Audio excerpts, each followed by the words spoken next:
The trend over the last few years has been to call those sensitive spirits on the left snowflakes. We've been mocked for creating safe spaces on college campuses. We've been ridiculed for adding trigger warnings that alert people to content they might find traumatic. We get blamed for being too politically correct, which usually means inclusive. And now the existence of cancel culture is apparently entirely our fault. All of this, of course, escalated dangerously in the interminable years since Donald first announced his run for the Republican nomination in 2015. But something else started happening too. At the same time the right was criticizing us for being wimps, they were becoming mired in a pathetic mix of grievance and projection. Republicans are bewildered that they can't be openly racist, homophobic, or misogynistic without paying a price. They're outraged that the estate of Dr. Seuss pulled some of his books from circulation because they contained racist images. They were apoplectic with a fictional 6-foot yellow bird because he, the fictional bird, had the audacity to encourage people, including children, to get vaccinated. They freaked out when a bakery sold gingerbread people instead of gingerbread men, and when Hasbro made its potatoes gender neutral, which honestly is always how I prefer my potatoes. And most recently, Tucker Carlson, whom I call fish sticks, expressed horror because M&Ms were given new footwear which rendered the candy-coated chocolates sexually undesirable. To all of which I say, with deep sincerity, fuck your feelings.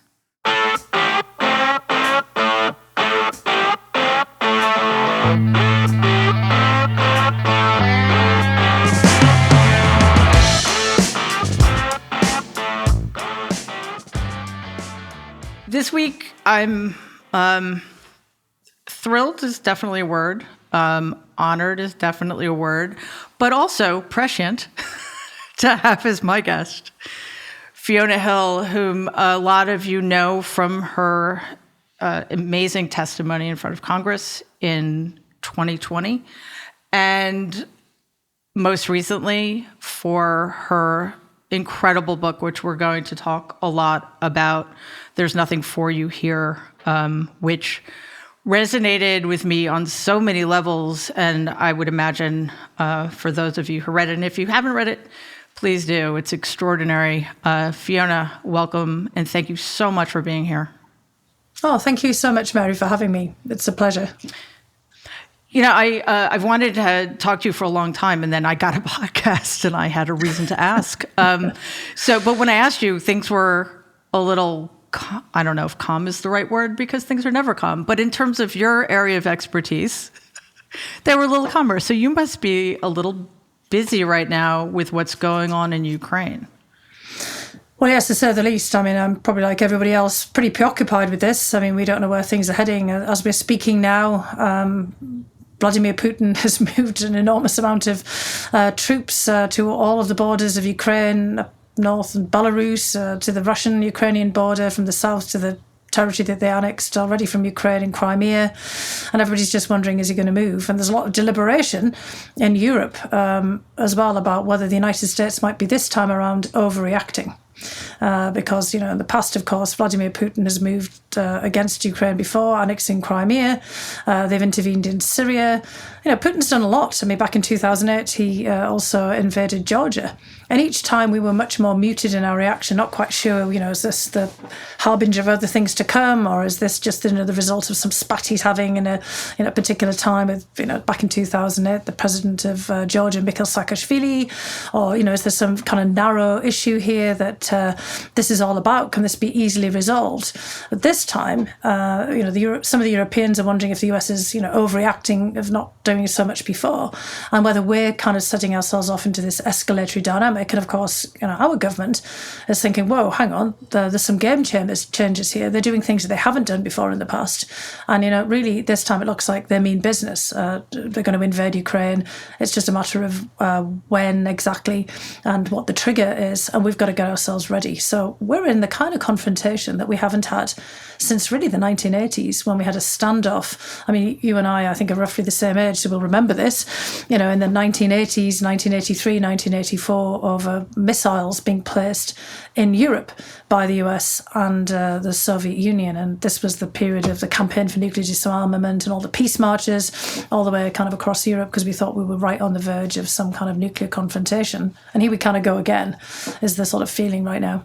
Yeah, it definitely, in many ways, feels like deja vu all over again, certainly in this context and in a political context, which I want to talk to you about later. But right now, it doesn't really feel like we won the Cold War. It just feels like it's been a really long détente. Do you think that's a good way to look at the way things have unfolded in the last few years? Yeah, I mean, look, I think that's a great way of looking at it. And Vladimir Putin would even go further and say, no, you didn't win the Cold War. You just took advantage of the fact that we were weak for a while, and now we're not. Relatively speaking, we're back. We're stronger. You look weak. You look like we did, in that period after the collapse of the Soviet Union 30 years ago. And now it's our turn to turn the tables on you and, basically say, look, we're not happy with how things sorted themselves out at the end of the Cold War. We didn't like the fact that we got pushed back. This is Russia, out of Eastern Europe, NATO expanded, the United States was dominant, and we want a redo. So Putin is basically saying, yeah, that was not the end of anything. That was just an interregnum, as you said, a détente, or a short period, a blip, if you will, in events. And we still need to get this sorted out. So it's almost kind of as if we're, kind of two old prize fighters who've, been having, a kind of bout with each other. And we've both been brought out of retirement for one last bout to resolve everything that, didn't get resolved before. It's like Rocky, 1, 2, 3 or something, like this. We're back to it again, or Bruce Willis and Die Hard yet again.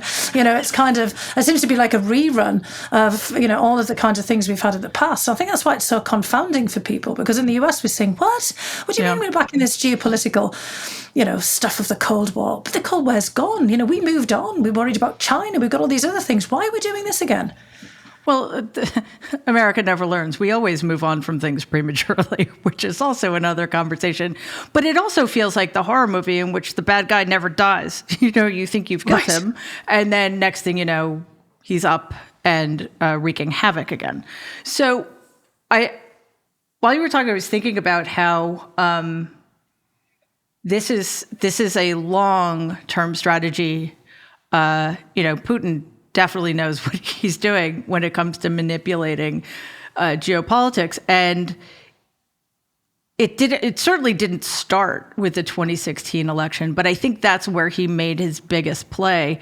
And it seems to me like this is just another extension of that gambit. Does that seem reasonable, that because of how weakened we've become over the years of the last administration, because the big lie continues to be perpetuated, because the January 6th insurrection, as far as I'm concerned, may still have been successful, as weird as it may be to put it that way. Do you think that's at play here?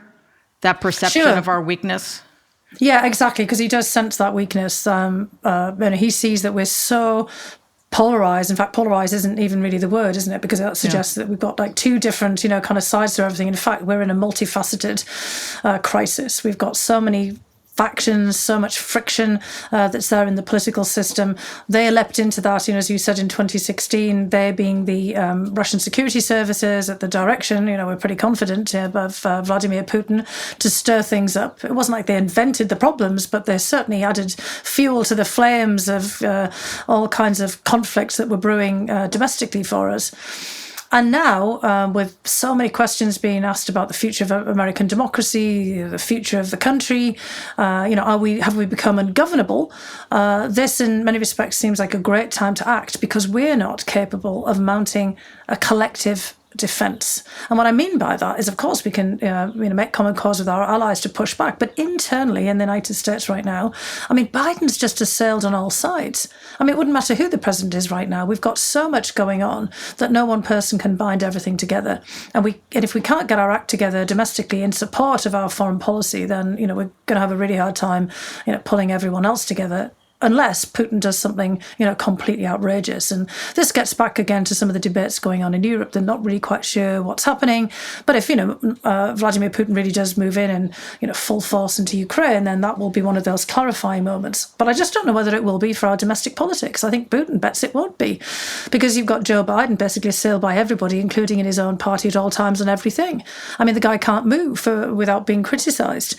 Yeah. And Putin, he's a unitary actor. Nobody does that. Where's his press criticising him? Where's the members of his own party? He doesn't have one. Where's everybody else going up there saying, how did you say that? Oh my God, you just made a mistake in something you said. And, for him, this is easy. It's not completely easy, but basically he has free room of manoeuvre, and we absolutely don't at this moment. Yeah, and it is incredible to realize that part of that is we've got commentators with millions of followers asking this question with a straight face: why is it so bad to be allies with Russia? Like, why are we allies with Ukraine? Which is confusing to a lot of people. And, Democratic Congress people have been getting calls asking, parroting that, people not understanding, like, why Russia isn't an ally of ours. Like, why are we being so tough on Russia? Which just, I guess, makes it clear the effectiveness of the propaganda that's been spread, starting with Donald's totally revamping the Republican Party platform to be more pro-Russia than it had ever been. So what is that shift? Because I'd say probably half of the Republicans in Congress would not support the administration if Russia became aggressive in Ukraine. They would use it as another polarizing moment, another moment of divisiveness. Is that completely because of Donald? That seems hard to fathom. But on the other hand, I don't recall that this was an issue before he got into the Oval Office. Well, I think it's been exacerbated, but if we look back to 2014, when Russia annexed Crimea, we had very much of the same sort of debate. Why are we so concerned about Ukraine? Ukraine was actually at that point applying not to join NATO, but to join the European Union in the form of an association agreement, so sort of European light. And the Russians tried to push back and get them to pull back. There was a backlash in Ukraine at the popular level, been a revolution, we call it Euromaidan, in other words, on the Maidan, the independent square of Ukraine, all these people are massed in protest in, European Union flags. There wasn't American flags being flown there alongside of Ukrainian flags. And then you had the Russians moving in after a whole kind of massive political crisis there to annex Crimea. And that really, kind of wasn't anything to do with the United States. And of course, an awful lot of people at the same time, too, were pushing back in this same frame about, well, look, Ukraine's got nothing to do with us. That doesn't have anything to do with us. We should be much more cautious. But there's a different way of looking about this. We keep looking at it all through our own lens. And just to be very clear, there is not really a big constituency in Russia right now arguing in favour of, basically a closer alliance with the United States. In fact, all of Russian propaganda internally is focused on the United States and NATO as the aggressors. Basically saying the whole of the last 30 years, it's not just that we might have been rather hubristic in the way that we were kind of thinking that peace would break out all over the place, that we might have a, good relationship and a strategic partnership, but that we have been, the United States, on a track to basically constrain Russia, keep Russia down, push Russia away for the whole of the 30 years. Not that we might have all made mistakes in the approach to our relationship. And now the majority of Russians in polling, believe that we are the United States aggressor and that we want Ukraine. So they're not hearing these voices of people saying, Ukraine, nothing to do with us. They're actually seeing a United States that's on some sort of rapacious drive to take back in, parts of Europe and push Russia away, which of course is not what's happening in our discourse at all. But one thing is that we're looking at all of this the wrong way as well, because Ukraine is basically an independent country that's been recognized for 30 years. And if Russia just basically goes in there and invades and seizes more territory or overturns the government and, puts the country under occupation, bringing it back into Russia again, that will be a huge violation of international affairs. Now, of course, the Russians would say, haha, but right, okay, United States, that's what you did. You went into Iraq in 2003. You went into Afghanistan, around the same sort of time. You do this all the time about basically overturning countries and regimes. I mean, the argument should be, well, look, just because we're a bad actor doesn't make it, two wrongs don't make a right, right? You think we're a bad actor, why are you doing this to Ukraine? What's that got to do with us?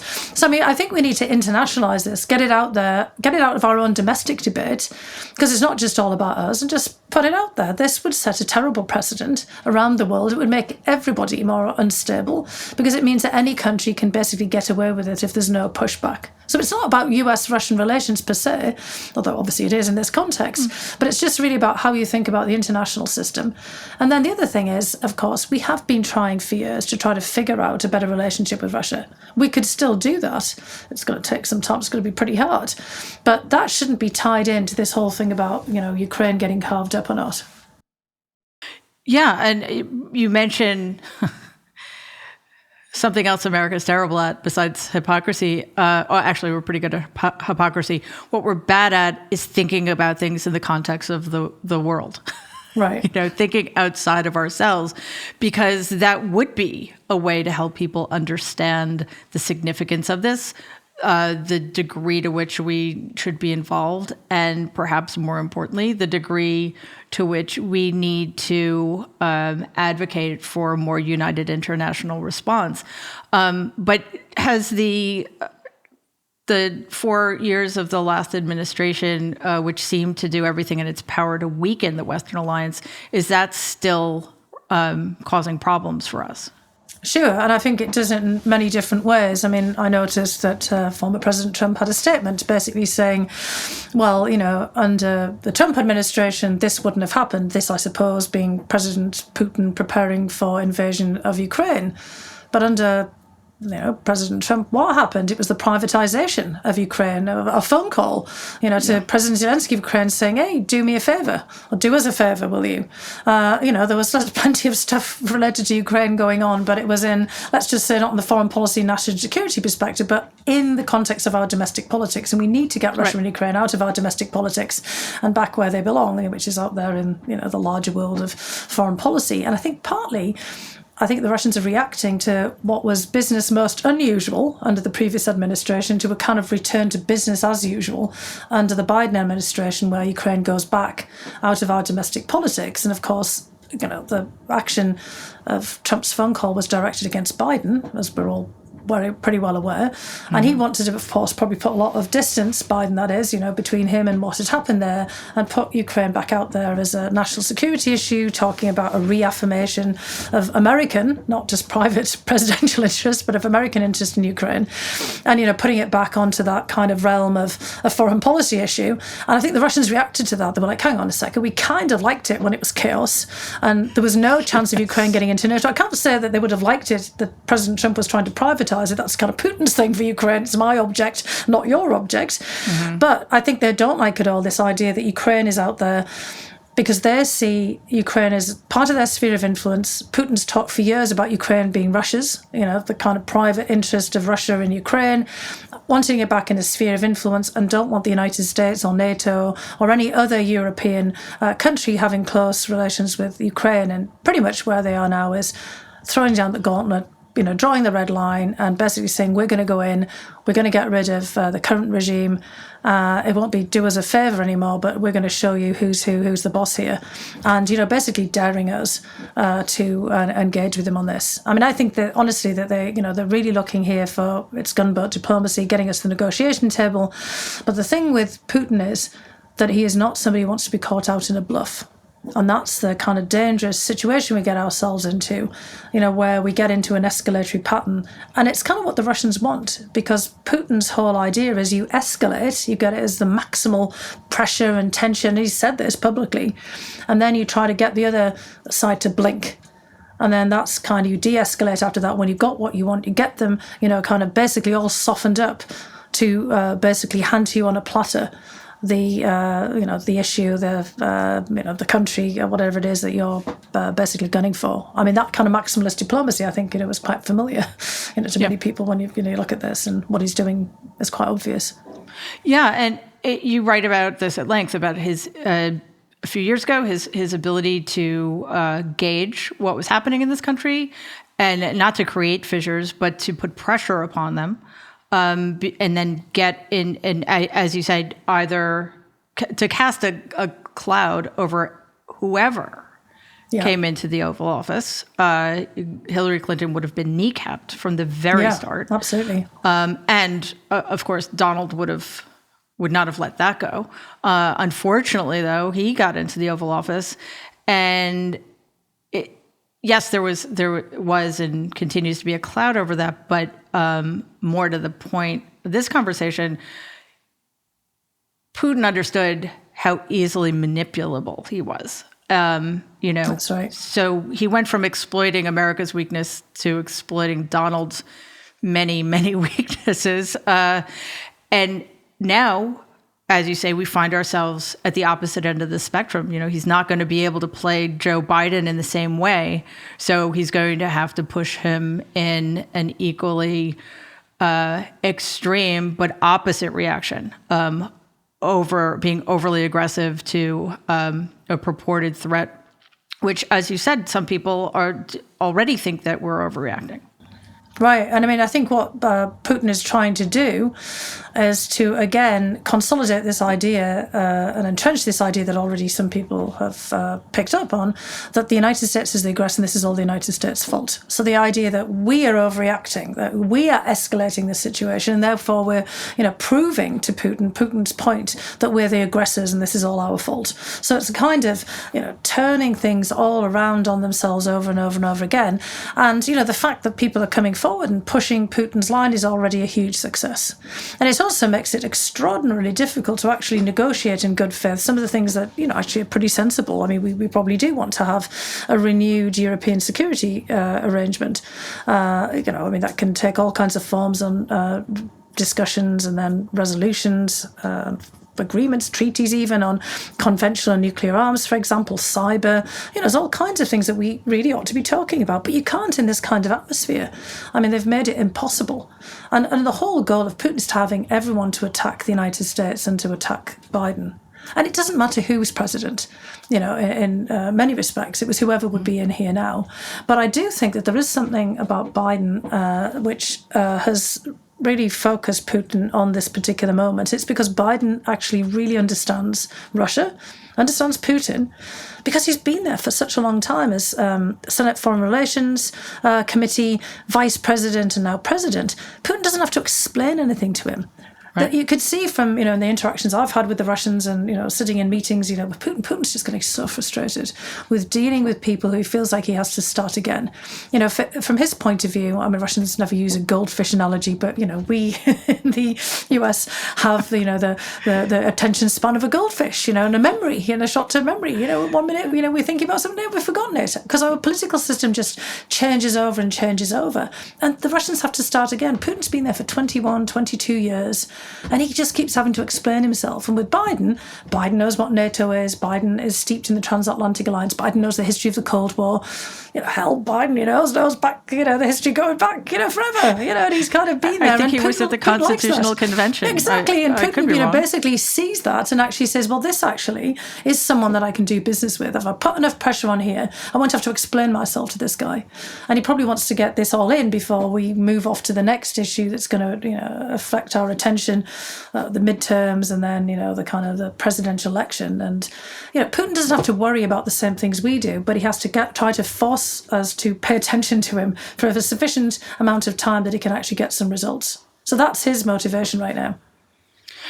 Yeah. I wonder, you were talking about the fact that there's so much turnover in American politics that it does make it difficult to create any kinds of consistency over time.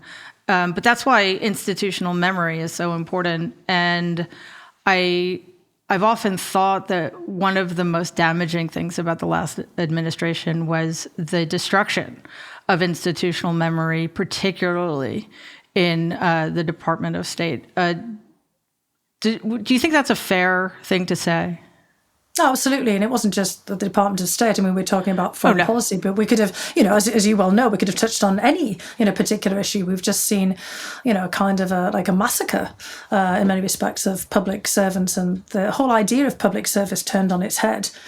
I often try when I'm explaining to people about, the value of public service and, having been called myself, deep state stiff by, somebody who's related to you, albeit with a nice accent, or unelected, deep state bureaucratic coup plotter. That's a bit of a mouthful by, some people as well. I think you should get that on a bumper sticker. Yeah, that one's a bit long, compress it a bit. The whole point is that, elections are extraordinarily important for political jobs, but you don't get on a plane by electing the pilot. I mean, when was the last time you stood on the tarmac, at kind of LaGuardia, going, hey, you look like you could, you look like a central cast, you look like you could, fly the plane, we all elect you. I mean, you basically want people, who know how to do things. There's lots of technical jobs in the United States government, including in the State Department, the people who, tackle our treaties. We have an economics bureau, who look at trade and other issues. It's not just the Department of Commerce or the USTR, the US Trade Representative, for example. There's all these kind of different functions that take part across the government, and you want people to be in those jobs for a considerable period of time. You want that expertise. You don't want to have to always be paying hand over fist to the private sector to bring this on. And those kinds of jobs have got gutted, all the decisions to move, some departments all the way across the country, which would make sense if it was done, in a properly coordinated and thought through fashion, but not if it's done over a weekend, for example, or all of the just hounding people out and saying you're just a bunch of partisan hacks and, kind of negating all of the work that they've done. I mean, this is why our pandemic and so many other issues have dragged on for so long, because we've basically put public servants, not just in the hot seat, but into this kind of position of somehow being enemies of the state, which is just bizarre. And politicized everything. Absolutely, yeah. We had to start thinking about things that we always took for granted. The most obvious one for me was how is it possible that somebody so incompetent who couldn't pass a background check is allowed to have that job, but couldn't have any other job? That was a big one. But also, why are certain decisions left up to political actors when, vis-a-vis the pandemic, for example, doctors, epidemiologists should have been crafting the messaging and laying out the guidelines, not being forced to experience and ultimately succumb to political pressure, because, as you say, these are public servants who are getting death threats simply because they didn't want American citizens to die. Exactly. Yeah, this doesn't make any sense. And, from the outside, this gets back to, where we started on foreign policy and about, why is Putin doing the things that he does? Because the United States has lost its position internationally because of this. People look at this and say, what? This is the United States? In that whole period after World War II, the United States was active through all of the technical assistance and all of the dedicated, public service and government officials in helping rebuild Europe and helping rebuild other war-torn societies around the world. We have the US Agency for International Development, and the World Bank's based here, and the International Monetary Fund, and there were people fanning out, Americans working with others to, help put the world back on its feet again. People would come to the United States to sort of study our democratic institutions. I worked, when I first came to the US at the Kennedy School at Harvard in a program called Strengthening Democratic Institutions, because people looked to the United States for how, we constructed political parties and how we conducted elections. They were always seen as the epitome of free and fair. We had international electoral monitoring, and our party programs, foundations, NDI, the National Democratic Institute, IRI, the International Republican Institute, they went around the world, helping people improve and strengthen their democracy. And then people look at us, they look at January 6th, they look what happened over the last 4 years, and they say, oh, gosh, what happened? And that really has damaged us. When we have polling now from Pew and other organisations, the United States ratings, so to speak, kind of how people think of us globally, are pretty low, abysmally so. As well, it should be. I'd like to think that it's going to improve under Biden, but as you mentioned earlier, he's hemmed in from all sides. He's fighting a multi-front battle, many of those caused by the previous administration. And there's only so much one person could do anyway, except, though, that seemed to have gotten turned on its head from 2017 to 2021 as well, because it seemed like one person did an enormous amount of damage. However, what we're seeing is a massive shift in the ability of this country to come together about anything. And right. I think that has to be one of the reasons the world is looking at us with such suspicion, because in the past, it always seemed that if you get an administration from the other party, the biggest shifts are domestically. There may be different approaches to international relations, but you're not backing out of treaties that took a decade to forge. So we had the Paris Climate Accord. We backed out of that. The JCPOA, the Iran agreement, we backed out of that. And I think that more than anything, besides the fact that, how could 62 and then 74 million people be so, not really sure what the word is, clueless or vicious. I don't know how so many tens of millions of people could vote for somebody like Donald. That also undermined our credibility. So how do we, in your view, get that back? Given how, and you're right, polarized is the wrong word. Fractured, I think, is a better word. Yeah. But it's a fracture. It's fractures driven almost exclusively by one party that seems now to be an anti-democratic, counter-majoritarian, pro-autocracy party. Yeah, I mean, look, it's sadly, as I was sitting thinking about this as you were speaking and laying it all out, it's really easy to be a bad actor. We always talk about the image of a bull in a china shop, so basically someone going and smashing everything up. But then, the cleanup operation takes a whole team, right, a squad of people to go back in, and then you're trying to sit and glue pieces back together again. It's like taking a wrecking ball, to a building and then, construction and a reconstruction, doing something else. I mean, basically takes, again, a team. And that's where we are right now. I mean, it wasn't just President Trump. He was, kind of, as I think we would all agree, not the cause, but a symptom. But boy, Absolutely. Did he go out there and, destroy an awful lot and put everything through a stress test. And what we're going to have to do is really kind of figure out how we push back against that idea that you've given so much power to an individual in the presidency, because that's not inherent in the United States Constitution or, kind of the whole way that this country was formed. There wasn't a founding father. I mean, there was George Washington. There were founding fathers. We always talk about with an S. Of course, it's rarely founding mothers, but which actually would be helpful there too. I mean, there was always some Mrs. somebody or other somewhere around, Mrs. Ben Franklin. Founding black people would have been nice. Founding exactly. Native Americans. Well, which was actually very much the case, because, many of the ideas of confederation were built on ideas that the settlers had observed about the confederation of the Native American tribes of the time. So, there were ideas of that in there. And, of course, Native American history, when we look back, we think of the odd great chief, but we also do think more about these tribal confederations, the groups of people, and the people who pull together, because otherwise you couldn't survive the wilderness. That's right. And, we're basically in a kind of political wilderness at the moment, to stretch that one analogy. I don't know how far we can take that one. But, basically we need to pull together. And that's kind of what this is going to take. So it takes, people like you having a podcast, speaking out. It takes all of us getting out there, engaging with people, trying to kind of figure out not just how we analyse what happened in the past, but how we move forward here. And one of the things I was trying to do in the book, which I suppose was a bit unusual, after that typical, Brookings policy person analysis of, kind of some of the things that ail us, was come up with kind of a how-to or here's what you can do list at the end for, all kinds of people, thinking about how we could move things forward to reconnect with people, help create opportunity for people, and help take the edge off some of these grievances that have fed into the kind of politics that we have now. Yeah. Yeah, and so basically we have to start thinking very quickly and very fast, because we don't have a lot of time here, about how we pull together. And it's maybe not going to happen at the top in Congress right now. There's this a lot battle for the House of Representatives where, a lot of our Congress people seem to think that the other person is the enemy, and the only thing you have to do is yell and scream at them all the time, not pass legislation. And certainly that you don't support the president, because he's just, the quarterback for the opposing team, and you just got to go and try and take him down and stop him to get, from the touchdown line or something. I mean, this is disastrous. I mean, this is a team sport, but we're all in this together. We're all on the same side.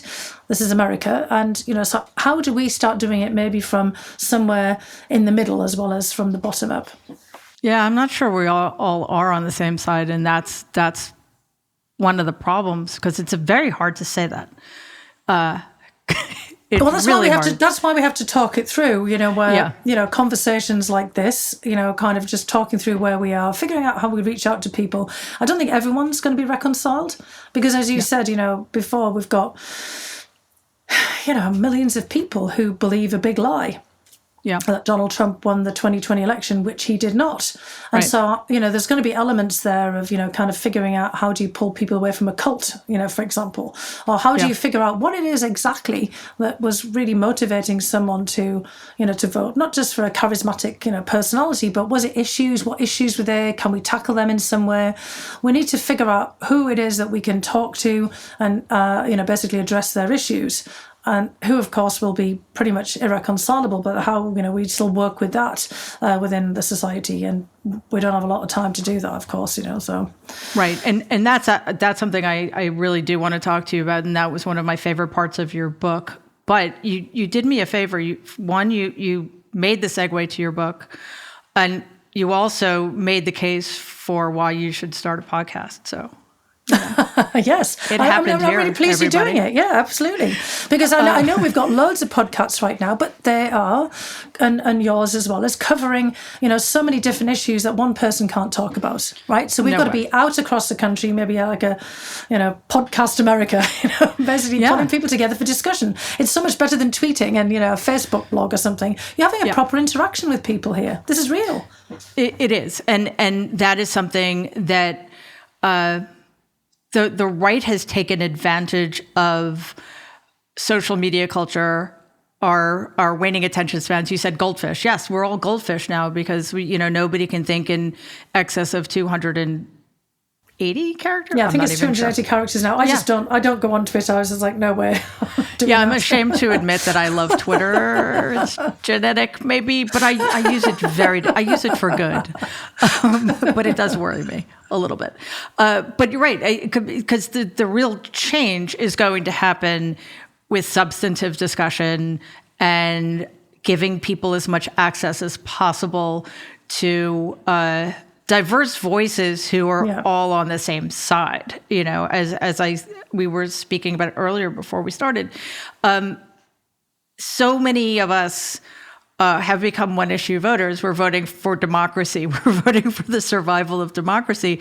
But we are coming at it from very different points of view, very different kinds of expertise. And the more that can happen, the better. So now that I think I've convinced you to start a podcast, I want to talk about your book. I don't really know how to articulate why, but your book resonated with me so much, especially the biographical stuff, which doesn't make any sense because I grew up in Jamaica, Queens. Maybe it's because my grandmother grew up in the Outer Hebrides. Yeah, I mean, she grew up in literally the middle of nowhere, not just, kind of landlocked, but in the middle of nowhere in ferocious seas, a place that was, extraordinarily difficult to get to, and the ultimate hardscrabble background. I mean, I've read about her, and it's incredible, her journey from literally, one of the most remote places in the world. Perhaps not quite, it wasn't quite Easter Island or something like this, but when you're in the Great Britain, that's really way out there, all the way to where she ended up in the US. Exactly. That is an amazing journey. And it's tiny. There are many more sheep than people. I've been there. It's extraordinarily beautiful. But the entire time I was there, I was trying to imagine what it would have been like growing up there, and she was born in 1912. Yeah. And I couldn't do it. I just said, like, my imagination completely failed me.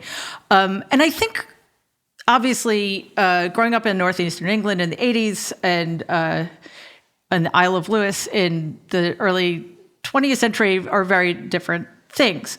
However, I think one of the reasons your story, I found it moving in this particular way, was that you and my grandmother both had to escape circumstances. Right. Like, if you were going to fulfill your dreams, your ambitions, what have you, you needed to leave. And I think my grandmother, obviously, I don't think she had the kind of support or the same kinds of ambition, certainly, but she made that very difficult choice, and at a very young age got on a ship to cross the Atlantic to come to New York. The difference, though, is in what you did with the opportunity.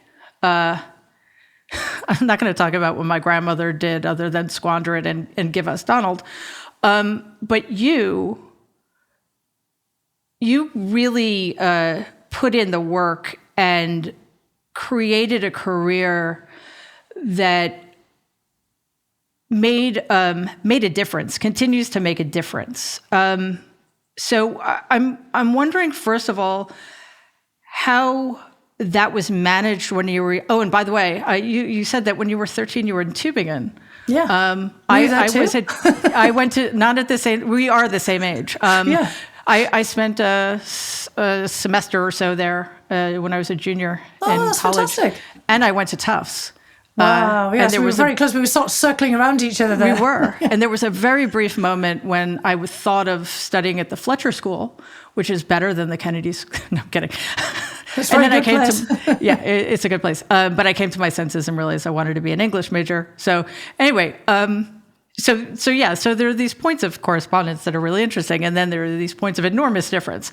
How did you, first of all, I am curious, how at 13 did you end up at Tübingen? Well, this was, one of these great things that my local education authority, my local government, County Durham in the northeast of England, really managed to preserve despite all of the economic downturn. They still invested, even though the tax base had been slashed with mass unemployment, with all the coal mines closing down and the steelworks and shipyards and rail works in the northeast, which had been dominating all of the economy before. They kind of somehow managed to carve out this budget, meager as it was, for cultural and educational activities for the kids growing up there. So I had a fully paid school exchange. I mean, it was host families, and there wasn't a lot of expense involved, and the schools, were state schools, they weren't private schools, kind of like basically took us all in. But, there I was on this county-wide, region-wide exchange program, and it was just amazing. I mean, it really opened up my eyes, and that was what got me really interested then in foreign affairs. 13, it was, kind of 1978, so it was kind of, it was a different time. It's really, right there in the Cold War. All of the people that I met there had these stories from World War II, which were astounding. I hadn't really thought about, I had a very superficial understanding of World War II at the time, as one would have at 13. And suddenly these real human beings, real live Germans who'd had their own experiences. And my host family, they'd been kids, they'd been in the firebombing of Frankfurt, and I'd never even heard of that, so I started looking this up. And, when the Allied planes dropped incendiary devices on it, they'd told these terrible stories of watching people being incinerated in front of them as kids. And I thought, God, that's terrifying. And, kind of Baden-Württemberg, the southern parts of Germany, where Tübingen is right next to Bavaria, which of course was the hotbed of Nazism. And, I'd go to these beer gardens with the family. I didn't get to drink the beer, but I could watch all these other guys, and it was just like something out of some old movie. And with the big umpar bands, with the tubas and things playing. Yep. And I thought, and yet I'd have these really crazy conversations with people who clearly felt really terrible about what had happened, and they were trying to move on the path of reconciliation. That was what these exchanges were all about. Because this is only 20 years, 30 years or so, since the end of the war. But it's right when Britain joins the European Union, of course, now Britain's out of it. It was this whole time when Europe was trying to build itself, back together again. And this is it was a fascinating time, and it just got me hooked on being abroad. I mean, Tübingen was beautiful. It is. Not quite so much like the north of England. So, it got me on this path. And what specifically got you interested in, I guess the Soviet Union at that time, and led to your career essentially focusing there and then on Russia? Ironically enough, and I mean, I talk about this in the book as well. I mean, one of the things that President Trump, our uncle, used to talk about that resonated with me was the catastrophe that would befall us all if we had a nuclear exchange with the Soviet Union and then with Russia. Because in the 1980s, obviously I went about it a bit of a different way, let's just say, in trying to kind of address this concern. But in the 1980s, 1983, again, you would remember this as well, we had a war scare with the Soviet Union. This is the whole period where the United States was placing Pershing missiles in Europe, and the Soviet Union was placing SS-20 missiles. I mean, you and I would probably remember that, and I would, of course, never have recognised an SS-20 from a Pershing missile, but I remember the names of all of these, as a teenager. And we had the campaign for nuclear disarmament. We had all of the peace marches all the way across Europe, because we were convinced that basically the United States and the Soviet Union were going to get into a big war, and we would be blown up. We'd be ground zero. I used to have this poster on my bedroom wall of Gone with the Wind, which was Ronald Reagan decked out in his cowboy outfit, holding Margaret Thatcher was dressed, superimposed onto Scarlett O'Hara. And it was basically something like, he said he would take her to the ends of the world, and he did. And then it would have this like playlist, and it'd have all of the, the key US players, like Cyrus Vance and all this down there. And we were all just convinced that this was disaster, nightmare. It was like, today with the Europeans going, they're at it again. Russia and the United States, they're going to put us back into war. And, I thought to myself in, 1983 after this, well, wow, God, that's it. I mean, we're all doomed. Nuclear winter, Armageddon, it's the end of times. And one of my dad's older cousins, we used to call Uncle Charlie, he'd been during World War II in the convoys for the Merchant Marine that took all the supplies to the Soviet Union during World War II. The Canadians and Americans and the Brits were always doing this to supply the Soviet Union when it was our ally. And he couldn't get it. He kept saying, why was it that we went from being wartime allies to, basically on the verge of, he said, bloody well blowing each other up? What happened? And he said to my dad one day, Fiona's been studying languages. She's done French and German. She should go and study Russian and figure it all out. And I thought, yeah, I should. I'll go and study Russian. And I thought I'd sit around like we are now with headphones on, probably listening to Intercepts or something, or being an interpreter at the United Nations, maybe, kind of interpreting things and just doing my little bit. I never thought I would end up where I did. And of course, President Trump, your Uncle Donald, he was obsessed with nuclear weapons as well. I mean, he was obsessed with that catastrophe. I mean, he must have, of course, that been shaped by the Cuban Missile Crisis, but the war scare was real. It really was real. The 1980s. Oh, he's been obsessed with them for decades. It's so the thing is, I got it because, I understood that. I used to have nightmares, like, most other kids living in Europe at that time. And, that idea, that impulse to sort of figure out if you could have a deal with the Russians on nuclear weapons. Of course, Gorbachev and Reagan did that, and George H.W. Bush. We've always been trying to figure that out. And I think that's the great tragedy of his presidency, that he was actually interested in that.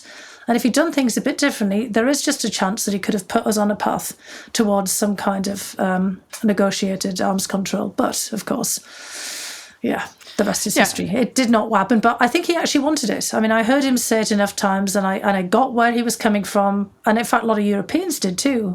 Chancellor Merkel of Germany had a conversation with him about it, because she was on the other side of the Berlin Wall at the time during the war scare, also protesting. And as she said, she would have been blown up too. Right. So we were all in there thinking, we've got to do something. But we didn't. We didn't get it worked out. I mean, he was characterologically incapable of that kind of work, I think, which is tragic. But, when you're speaking about it, because I this is not my field of study, I haven't thought about it that much. Obviously, when I read your book, I did. And it's really a vivid memory now that we're talking about it. It was almost overwhelming. And it definitely, it touched on everything. When I was a freshman, we had courses we could take that didn't count for anything, and one of the courses I took was about the Soviet Union and what was going on and escalation and all that. And I hadn't even been interested in it beforehand. But it was so real and urgent that I think we all felt the need to pay attention to it. And yes, you guys were in the middle. I don't think we were. And I mean, that's kind of what's happening again now. I think this is why, there is still that, difference of perspective between, the US and, European allies over Russia, as there was in the Soviet period. And everyone in Europe thinks they're ground zero for any kind of conflict. And of course, they just like to soothe themselves by thinking it's not going to happen or make it go away. Right. And sometimes that leads to wanting the United States to go away as well. I mean, a lot of the protests that were against nuclear war were really about getting the United States to pull out. So that, and I think that's happening again now. I mean, what Putin is hoping to do by creating another Euro missile type crisis, and it went on from 77 to 87 until Reagan and Gorbachev in October of 87 signed the INF treaty.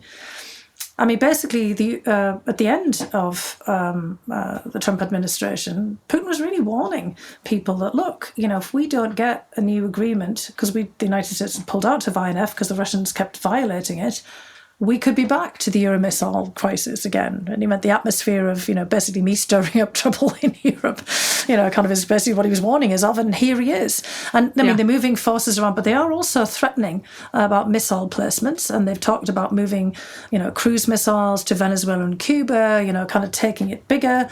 And they're giving people in Europe that same kind of anxiety and stress again. Oh, here we are, we're going to go back again. It's going to have a major war in Europe. And it might not be nuclear, but gosh, maybe that might trigger that off, and there was going to be refugees. And look, the whole of the post-World War II history in Europe has been of avoiding it again. And yes, we've had Yugoslavia, and there was the Turks moving into Cyprus, and all kinds of things have happened. But that idea of a massive, great continental war, and Ukraine is a huge country. I mean, territorially, they'd rather kind of basically say, well, population as well, 45 million. A lot of Europeans would say, no, it's not here. Let's just push that away and pretend it's not happening and hope it's not happening, and get the United States to not rattle Russia's chain, and we're back there into that set of discussions and the whole framing that we had back in the 80s. It's incredible, and it also gets, as we said at the beginning, deja vu all over again. Reagan, Thatcher, Donald, Boris Johnson. It feels in some ways they've all got the same hairstyle apart from Ronald Reagan. I hope same hairstyle. It's like Reagan, Boris Johnson. My grandmother. That's like but it was an 80s do, wasn't it? It's like a special. It was, and apparently it has staying power. Do exactly. So it in some ways, and obviously in different contexts, it feels like Reagan and Thatcher just stupider. And yet the same, I think the many of the problems that were created by those two. And I was, the first election I voted in was Reagan Dukakis, I think. Oh, wow. Yeah. And of course, I voted for Dukakis, who lost kind of badly. Yeah. And Russia aside, or I guess then the Soviet Union aside, what those two did to devastate the economies, or I should say the middle working classes of two entire countries, we're still paying the price for that. We absolutely are, yeah. And Donald and Boris Johnson are playing from the same deck, or Donald was playing from the same deck, and we never seem to get out from under these completely, well, I don't know if they're misguided economic ideas, because the idea is to make rich people richer. So I guess in that way they're quite effective.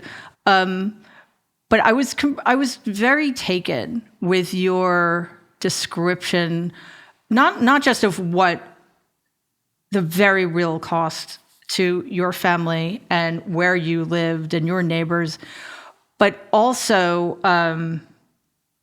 how it just entrenched the class divide in Britain, and then your experience coming over here, where that kind of disappears in certain contexts, not across the board, but clearly class is not the same issue here as it is in Great Britain. But then you had the eye-opening experience of what race meant here. That's right, yeah. Can you talk a little bit about that? Because I don't think Americans understand how bizarre it is to other people who don't have the same kind of racial inequality and inherent racism that the United States does. Well, look, I mean, in the United Kingdom, I mean, there obviously are racial divides as well, and it's a little bit complex because who started the slave trade to the United States? That might be Great Britain. Might be.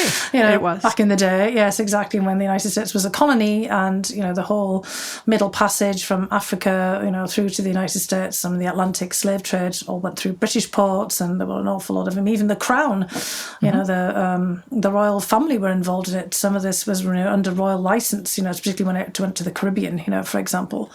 Yep. So there was a lot of British involvement, but really it was exporting the issue. Slavery in the UK never really took hold. There was indentured servants, and kind of some of them were also sent over to the various colonies. But abolition was pretty quick, and so just a whole kind of different feel to things. Even though, of course, there was this larger participation. And when I was growing up in the UK, large swathes of the United Kingdom had almost no immigrants in at all. I mean, you have the constituent peoples of the UK. People keep forgetting that ethnicity is a big deal. I mean, you talked about your grandmother was Scottish. She wasn't English, she was Scottish. She was very Scottish. In fact, she spoke Gaelic, right, as I understand. Yep, she grew up speaking Gaelic. So that was her, I mean, English was taught as well, but Gaelic would have been her language at home, and it was the language of the Highlands and the Islands. It still Scotland. is. When I visited my dad's cousins who still live there, when they weren't speaking English to me, they were speaking Gaelic. Exactly. I mean, when you get out to, what we call the Celtic fringe in some, circles, also in Wales and Ireland and elsewhere, I mean, people still speak the language. But, most of Scotland, the vast majority of people are speaking English, albeit with a dialect, and, kind of things have obviously shifted there. But it was really people, when I was growing up, were well aware of their ethnicity. Whether they were English, Irish, Scottish, Welsh, or traveller, which is Irish travellers and Roma gypsy travellers as well. And of course, this was also the time of troubles in Northern Ireland, and it spilled over into the mainland, and of course the intercommunal violence of Irish Catholic nationalists and the sort of Ulster Scots, Irish, Protestants in Belfast and, around the whole of the Northern Ireland. So it was a period of really acute awareness of kind of sometimes who you were in those contexts. But race was somewhere happening in great big cities. Because you'd had, after World War I, somewhat of an immigration, and then especially after World War II and with the kind of collapse of the British Empire, that's when sort of slavery came back in again, in a way, from the former slaves, the descendants of slaves from the Caribbean and other colonies where the slave trade had really taken root, but then also coming from Africa, from colonies, but not those that had been dominated by certainly the imposition of slavery, and then from India and Pakistan, Bangladesh, example.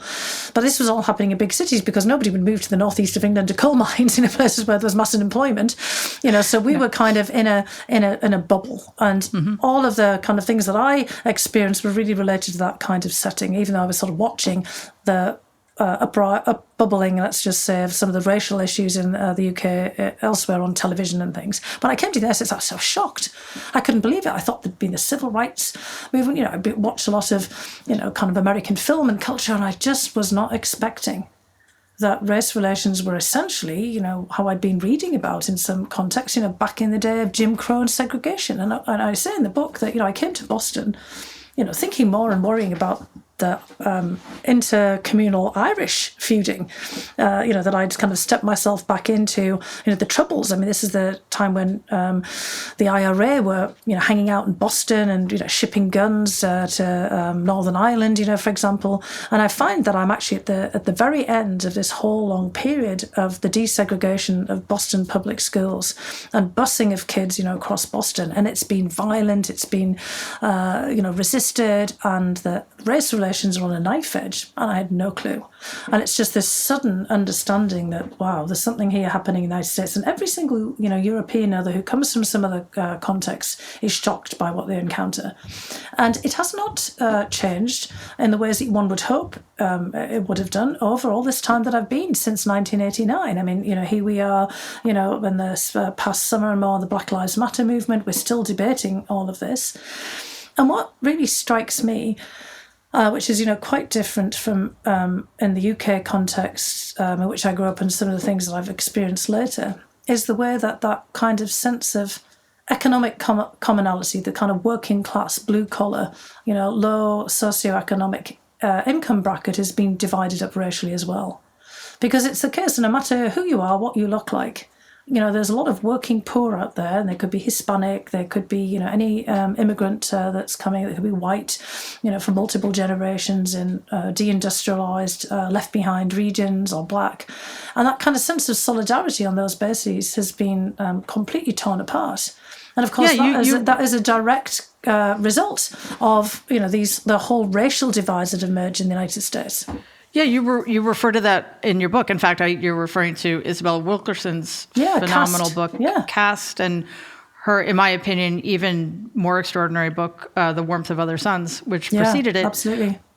Is that this is something that has been going on in this country before it was a country, because white, rich, landowning enslavers understood that the biggest danger to them would be if white and black laborers joined together.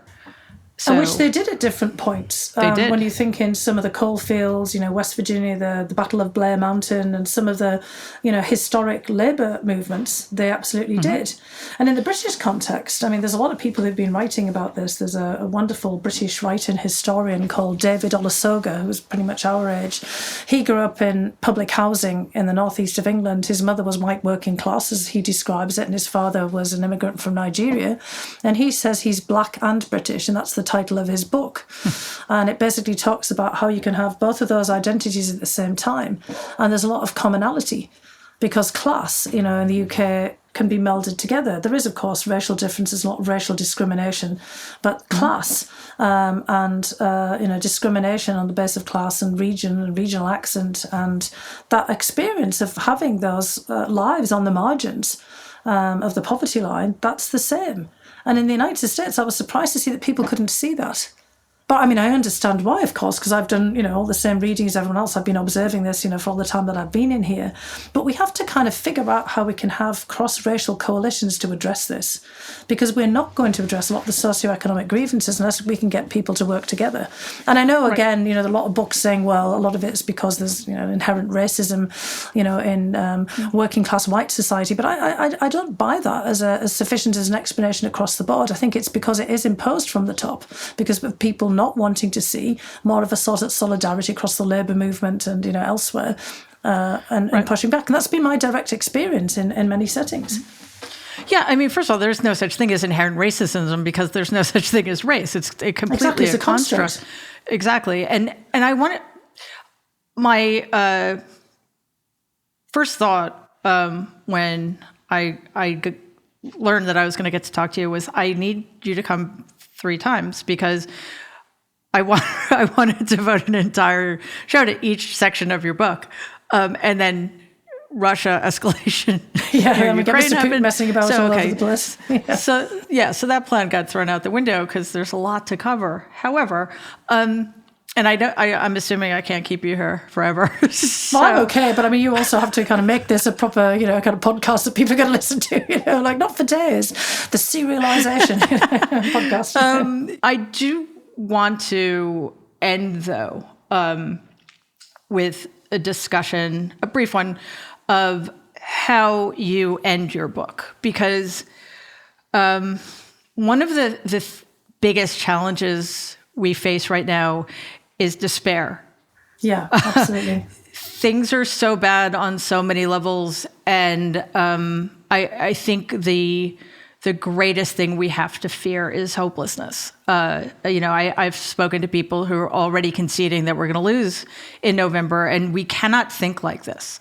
However, it's also hard sometimes to think of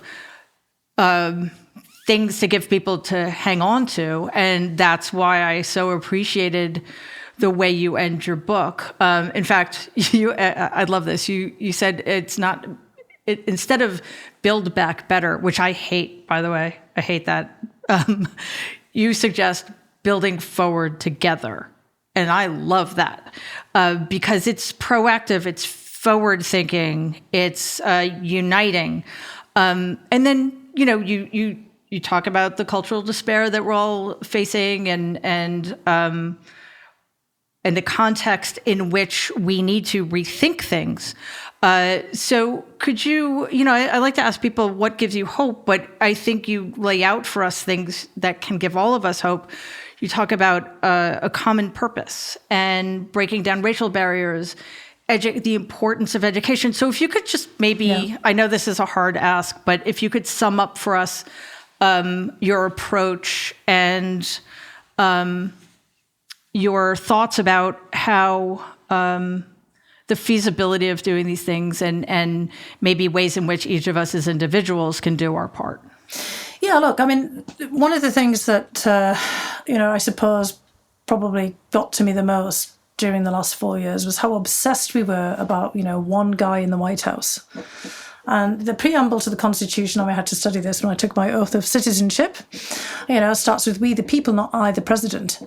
And we the people was put into the preamble of the Constitution, as I learned from my crash course in civics to become a citizen, by none other than James Wilson, another Scot, who, like your grandmother, kind of came over, from Scotland to the, United States in search of opportunity way back when. And, the whole idea was, kind of it's people power. Again, it's the fathers, the founding fathers, not just the father, the one person. And it was, what did everybody do together? Further on in the preamble, you have this whole idea of not just to make a more perfect union, but to do things in terms of the general welfare. Well, welfare wasn't, kind of getting the hand out of the state. It was working together, pulling together for your broader well-being. And this is the kind of environment that I grew up in the northeast of England, and all of the de-industrialization and everything, that happened took away the ability for people to look out for each other and do things for themselves, because suddenly no one had a job. It's a bit hard to do things when you haven't got a job and you haven't got any money, and you can't really help everybody else out. And so, we are in now that state in the United States with, we haven't got out of COVID yet, but please, fingers crossed that we might be. We've had all of these terrible things happening, and we're still obsessed about one guy or not one guy being in the White House. And, we all have agency. We the people here. And we've got things that we can do. And sometimes we can do this on a small level. Sometimes we can do it on a much bigger level. You can go out and talk to people. You can go and tell people, as you're doing, about the things that you know and you've seen, and try to kind of push back on some of the lies and, clarifying things to people. But we can also go out and also help, people who are really close to us. And in the book, because of education and because of this interested about an opportunity, I give a kind of a list of things that you can do as a teacher, kind of figuring out how, for example, your students just sometimes need access to information. They might not have, parental guidance at home, or they might not have any mentors. You can connect them with people. You can make sure they've got the resources. You can be a young person and you can be a mentor to people no matter how old you are or where you are in the education ladder, the career ladder. You can reach out to a peer, somebody who is less advantaged than you are. You can be the CEO of a company, or even, somebody who's a hiring manager, and you can bust through those barriers. You can take a chance on somebody who doesn't look like you or sound like you, somebody who comes from a different background, didn't go to the same university as you did. The kinds of things that Mackenzie Scott, Jeff Bezos's wife, was doing, spreading billions of dollars. I wish I could do that, around to, kind of the schools and colleges and vocational schools that really kind of help regular people who don't have resources and connections to, find jobs, get skills that they need, not just elite institutions. We can't have everybody giving it to their Ivy League institution. How about getting out there to vocational schools or to trade schools or, your local community college? And then, basically, if you're older, I'm getting there now, can we go and, mentor people? Libraries are just such an amazing place where you can go and get all kinds of advice. And when I was a kid growing up, there was a Citizens Advice Bureau that was like a person, could probably, they were actually my age, some old biddy, I'd think at the time, but it was actually probably You probably thought she was 90. I know, she's probably a 50-year-old, woman like me, letting your hair go grey, just sort of sitting there.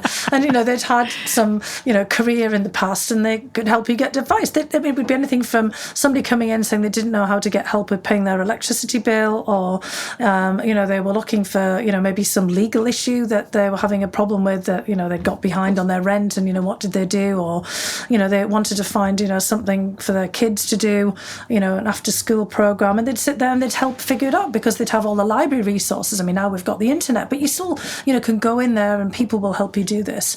So my point in the book is that's how we build back the civic fabric of our country. We do things for each other to help each other out. We've got to build that up.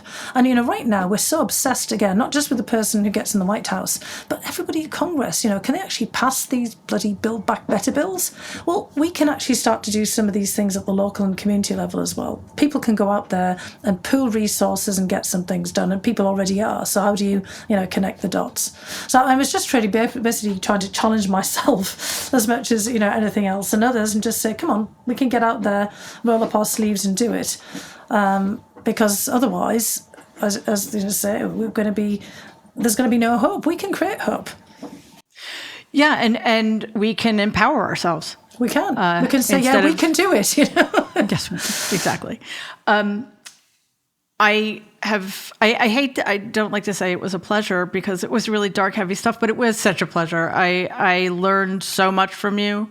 Every time I hear you speak, I learn more from you. I am so impressed with your approach to things, the way in which you're measured, and yet very clear about the urgency, but without being alarmist. So I'm deeply grateful that you came on today. And I am, once again, please, everybody, read this book. It's a phenomenal book. It's incredibly well written. It's a beautiful story. It's ultimately a very American story. So, Fiona Hill, thank you again so much for being here.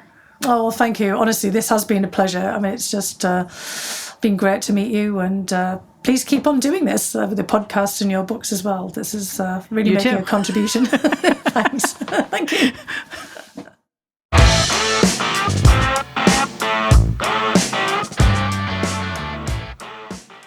Now we come to one of my favorite parts of the show when I get to answer your questions. If you have any, please send me an email at all one word, themarytrumpshow@politicon.com, and I'll get to as many as I can. First, we have a question from Lisa in Ashburn, Virginia. What is the likelihood of having a third party? The moderate Republicans need a place to go. Should Democrats focus more of their messaging on them? No. That's my short answer. It seems that Democrats are always the ones who were expected to find a middle ground, to make concessions. And I got to tell you, I'm really sick of it. Moderate Republicans are part of the reason we're in this mess. A lot of them voted for Donald in 2016 or didn't vote at all because they truly claim to believe that Hillary Clinton was just as bad. So I don't really feel the need to appease them. If the Republican Party doesn't have a place for them, that's not the Democrats' fault. The Democrats won by an enormous margin this time around, at least in terms of the presidential race, by almost 8 million votes. That's what they call a mandate. And unfortunately, we have an evenly split Senate with 2 Democrats who don't seem willing to stick with their party all the time. But we do still have the majority in the House and in the Senate, and we have the White House.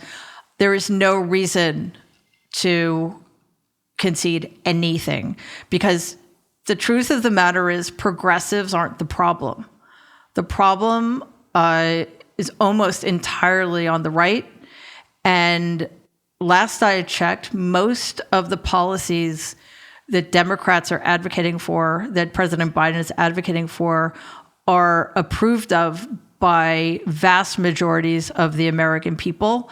I think a third party is not a good idea also because it would, I think it would increase the likelihood that the next Republican candidate for president would win. Because I think instead of drawing people from the Republican base, it would draw voters who would otherwise have voted for the Democrat. From Pam in Melbourne, Australia. Dino, meaning Democrat in name only, Joe Manchin, it's clear to me that he has an obstructionist stance to the Biden Build Back Better agenda and seems determined to undermine the Dems, ingratiate himself with the Republicans, and in doing so, disregard the needs of so many West Virginians. Given this, how can he be removed from his position? He can get voted out of office. Unfortunately, in West Virginia, I truly believe he's the only Democrat who could win in West Virginia. I think there's also a good possibility that he'll become a Republican and run as a Republican, and he would also win in West Virginia. I don't think Democrats have a shot at a Senate seat in West Virginia. I think Donald won the state with something like 70% of the electorate. So, unfortunately, well, I don't know if fortunately, I guess, Joe Manchin is a Democrat, and even though he's made some egregious mistakes and done some horrible things, he did vote for a lot of the Democratic legislation that would not have passed without his vote, considering the entirely united obstructionism of the Republicans in the Senate. Last question is from Cam.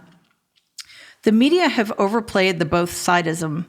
They're overly demonstrating they're not liberal, but I really think that they have sided with authoritarianism. I don't know why we aren't seeing that. Why do you think the news continually avoids the point of the matter at hand? If you disagree, can you offer me any hope?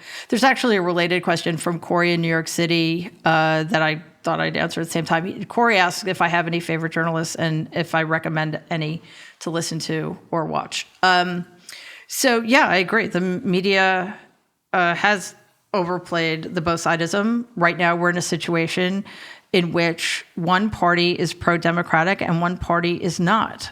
So to give the Republicans the same amount of airtime without pushback is to allow them to push an anti-democratic agenda. And it's very, very dangerous. And this is after 4 years during which the media were attacked on an almost daily basis. Their lives were put in danger because of the rhetoric coming out of the White House. So it continues to amaze me that they haven't learned any lessons. As far as I'm concerned, the media should always be neutral as to the fact, but they should be pro-democracy. That's not being biased. That's just protecting the context in which the fourth estate can exist. So, I don't really know why. I think part of it is that corporate media are definitely on the conservative side. They're pro making money. They're pro getting clicks and getting ratings. And they know that there's some things that consistently get the ratings that they want. And one of them, for reasons that I find really hard to fathom, is Donald. And the other one is playing up the horse race. You know, they're not so much interested in giving us substance as they are in making it always seem like there's a winner and a loser. For example, the way the vote in the Senate was portrayed when Joe Manchin and Kyrsten Sinema voted against modifying the filibuster to allow the vote on the Voting Rights Acts. was portrayed as a loss for Democrats. It was not a loss for Democrats. First of all, 96% of Democrats in the Senate voted for it. The Democratic president pushed for it. This wasn't a progressive versus moderate issue. This was a loss for democracy. It was a loss for every single American.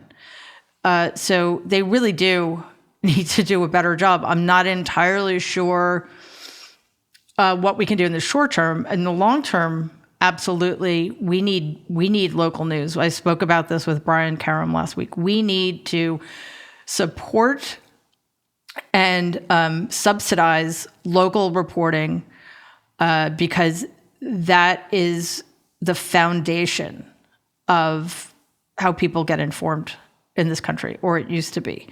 So that's extremely important. We also need to get people better access to independent media.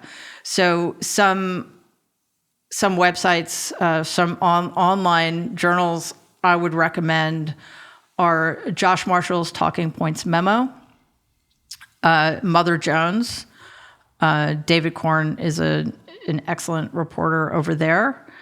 And let's see, podcasts actually are also a really good way to get information. Obviously, a lot of podcasts, including this one, have a decided point of view, but the really good ones have their facts right. So the Josh Marshall podcast is excellent. Sisters-in-Law is an excellent podcast. Molly Jong-Fast's The New Abnormal is something that I listen to often. Deep State Radio, David Rothkopf's podcast is excellent. I could go on. So there is plenty of material that's out there and accessible, and plenty of places to find it. So that would be my short-term solution. But we definitely need some serious overhaul of the profession of journalism down the road, and particularly of our news media.